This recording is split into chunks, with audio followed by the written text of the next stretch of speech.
Guys, Ram Setu bridge के बारे में आपने कभी ना कभी तो जरूर सुना होगा, पर क्या आपको सच में लगता है कि 48 किलोमीटर का इतना लंबा पुल, वो भी सिर्फ पत्थरों से, क्या कोई बना सकता है? क्योंकि मुझे तो नहीं लगता है कि एक सिरे से आप पत्थर डालते गए और 48 किलोमीटर या 100 योजन आपने सिर्फ पत्थर डाल डाल के इतना बड़ा ब्रिज बना दिया। सो जानते हैं इस वीडियो में, क्या राम सेतु ब्रिज एग्जिस्ट करता था या ये सिर्फ एक पौराणिक कथा है। सो साथ ही साथ हम ये भी जानेंगे कि क्या भगवान राम की वानर सेना ने राम सेतु ब्रिज बनाया था या फिर ये नेचर द्वारा अपने आप बन गया है। तो बने रहिए मेरे साथ इस वीडियो के लास्ट तक, क्योंकि आज हम हर चीज को साइंटिफिक वे में भी जरूर देखेंगे। गाइस, सबसे पहले राम सेतु ब्रिज तब बनाया गया था जब भगवान राम लंका की तरफ जा रहे थे और उनके रास्ते में एक विशाल समुद्र आ गया था।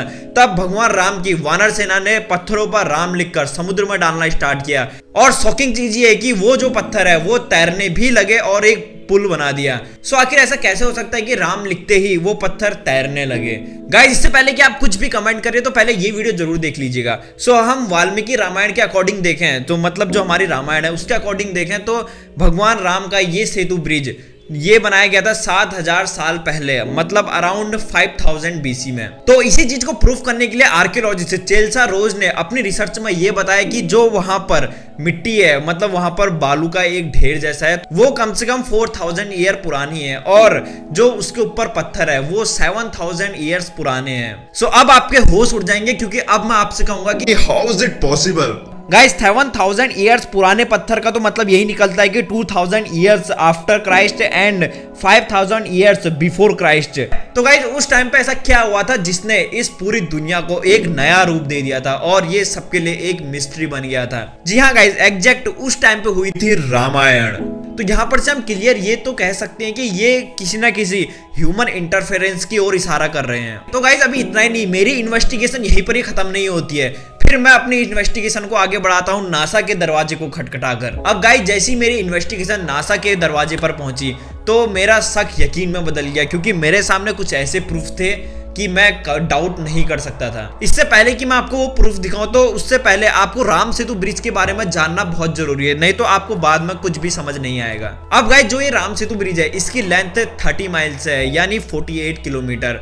अब इंटरेस्टिंग चीज ये है कि this Ram Setu bridge only made up of stone. So it's very big deal कि 48 किलोमीटर तक सिर्फ पत्थरों की मदद से पुल बनाना क्या पॉसिबल है? सो अगर हम आज का टाइम देखें, हमारे पास इतनी एडवांस मशीन्स होने के बावजूद भी 1 किलोमीटर का पुल बनाने में हमें कितना ज्यादा टाइम लग जाता है, मतलब 8 से 9 महीने या 1 ईयर से ज्यादा भी लग जाता है। पर इंटरेस्टिंग चीज ये कि उन्होंने 48 किलोमीटर लंबा पुल सिर्फ 5 दिनों के अंदर बना के रख दिया था। अब यहाँ पर से एक बात तो मैं क्लियर ये कह सकता हूँ कि जिसने ये ब्रिज बनाया, मतलब जो भगवान राम की वानर सेना थी, वो नॉर्मल ह्यूमन तो बिल्कुल भी नहीं थे, वो एक सुपर ह्यूमंस थे। अब ये राम सेतु ब्रिज इंडिया के रामेश्वरम आइलैंड से श्रीलंका के मन्नर आइलैंड को जोड़ता है। अब गाइस, जब मैं अपनी इन्वेस्टिगेशन कर रहा था तो नासा ने 1983 में एक तस्वीर ली थी, जो आप भी देखिए। अब ये जो तस्वीर है ये सैटेलाइट की तस्वीर है। अब यहाँ पर आप साफ देख सकते हैं कि कुछ पत्थरों की मदद से ब्रिज बनाया गया हो, ऐसा लग रहा है हमें, और इसके साइड साइड में पत्थर भी हमें दिख रहे हैं जो ब्रिज होने का सीधा अंदेशा कर रहे हैं। अब यहाँ पर मैं आपको एक और इंटरेस्टिंग फैक्ट बताना चाहूंगा कि भले ही आज राम सेतु ब्रिज चक्रवाती तूफान की वजह से नष्ट हो गया है, अब गाइस राम सेतु ब्रिज के जितने भी अंश हैं, मतलब मिट्टी पत्थर जो भी हैं, वो हमें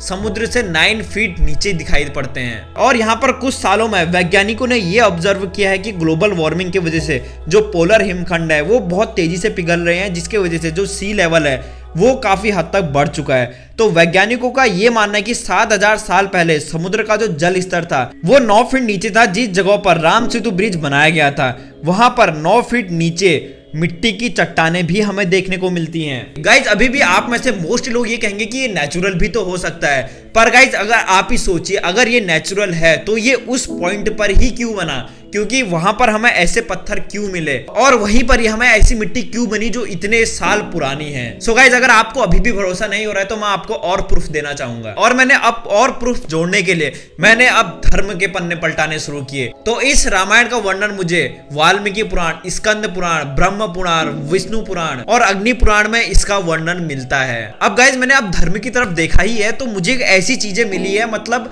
वो रियलिटी से बिल्कुल अलग है, वो बहुत ही ज्यादा अजीब चीज है, आपको भी ये सुनना चाहिए। वाल्मीकि रामायण में राम सेतु पुल के बारे में ये लिखा गया है कि राम सेतु पुल बनाने के लिए हाई टेक्नोलॉजी मशीन्स का उपयोग किया गया था और ये पुल 100 योजन लंबा था।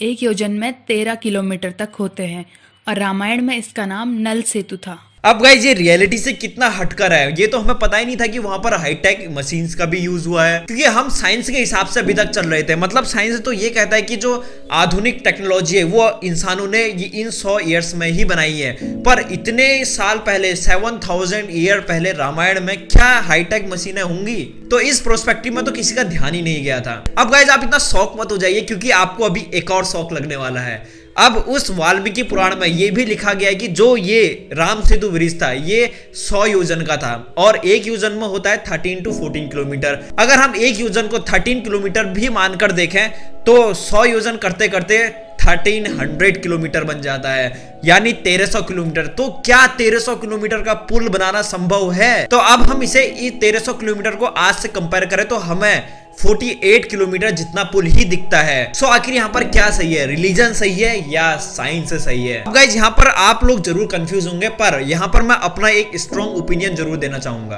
तो गाइस मुझे ऐसा लगता है जब महर्षि वाल्मीकि जी रामायण लिख रहे थे तो उनसे गलती होना, मतलब इतनी बड़ी गलती होना मुझे नहीं लगता पॉसिबल है। और महर्षि वाल्मीकि जी उस टाइम पर बहुत बड़े वेदों के ज्ञाता थे और उन्होंने इतनी बड़ी रामायण लिख दी, तो उनको कुछ ना कुछ ऐसा जरूर पता था जो आज हमें पता नहीं है। अब ये तो आपको पता है कि साइंस और धर्म की कभी भी आपस में बनती नहीं है, क्योंकि साइंस सिर्फ प्रूफ में विश्वास करता है। सो गाइज अगर मैं यहाँ पर अपना ओपिनियन दूं तो हमारे पुराणों के हिसाब से ये पुल 100 योजन जितना लंबा था।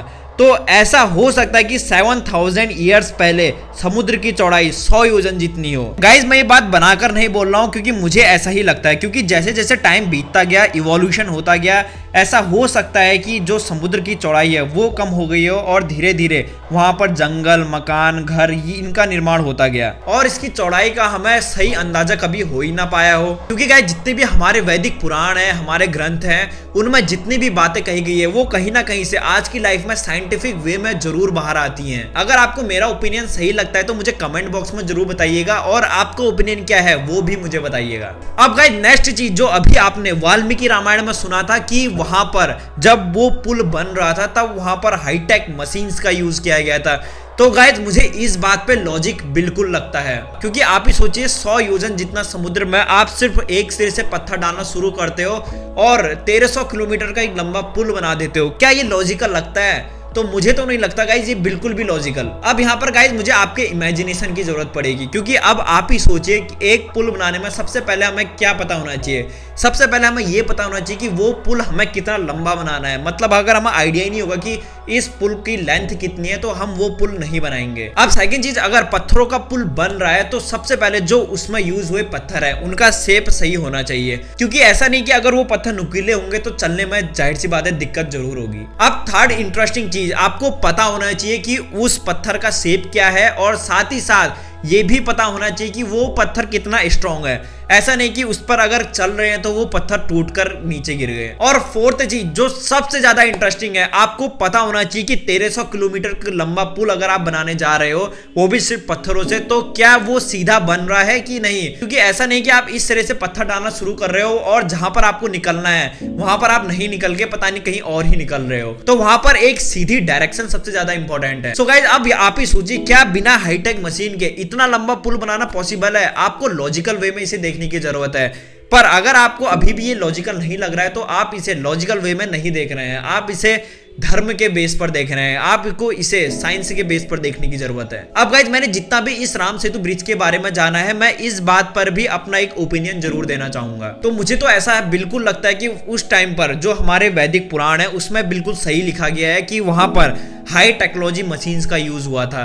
और साथ ही साथ मुझे ये भी लगता है कि जब वो पुल बन रहा था तो ऊपर से कोई उन पे नजर रखे हुआ था। सो गाइस अगर हम आज कंपेयर करें तो ऊपर से नजर रखने के लिए हम ड्रोन, हेलीकॉप्टर इनका सहारा लेते हैं, तो वहां पर भी उनके पास कुछ ऐसा ड्रोन टाइप या हेलीकॉप्टर टाइप उनके पास ऐसा था कि जिससे वो उस पुल पे नजर रखे हुए थे कि वो पुल सीधा बन भी रहा है कि नहीं बन रहा है। क्योंकि 1300 किलोमीटर का सीधा पुल या 48 किलोमीटर का भी सीधा पुल बनाना बहुत मुश्किल है गाइस। और इतना ही नहीं, बिना किसी हाईटेक मशीन के 1300 किलोमीटर का लंबा पुल या 48 किलोमीटर का लंबा पुल कैसे 5 दिन में पूरा हो सकता है? आप ही इस बात को सोचिए। अब गाइस ये तो आपको पता है कि साइंटिस्ट होते ही काफी क्यूरियस हैं, तो उनको ये बात पता चल चुकी थी कि जो ये राम सेतु ब्रिज है ये मैन मेड स्ट्रक्चर ही है, मतलब किसी के द्वारा बनाया गया है, मतलब वो सुपर ह्यूमंस थे। तो उन्होंने सोचा क्यों ना हम इसकी खुदाई की जाए। तो 2007 में उस टाइम के अकॉर्डिंग यूपीए सरकार ने कैनाल प्रोजेक्ट पास करने के चक्कर में थी, तो इस प्रोजेक्ट में इस पुल वाली जगह पर 83 किलोमीटर जितनी खुदाई होनी थी, और वो भी समुद्र के अंदर। अब बीजेपी ने इसका काफी जमकर विरोध किया था और फिर ये मामला सुप्रीम कोर्ट तक चला और सुप्रीम कोर्ट ने इसे धर्म को देखते हुए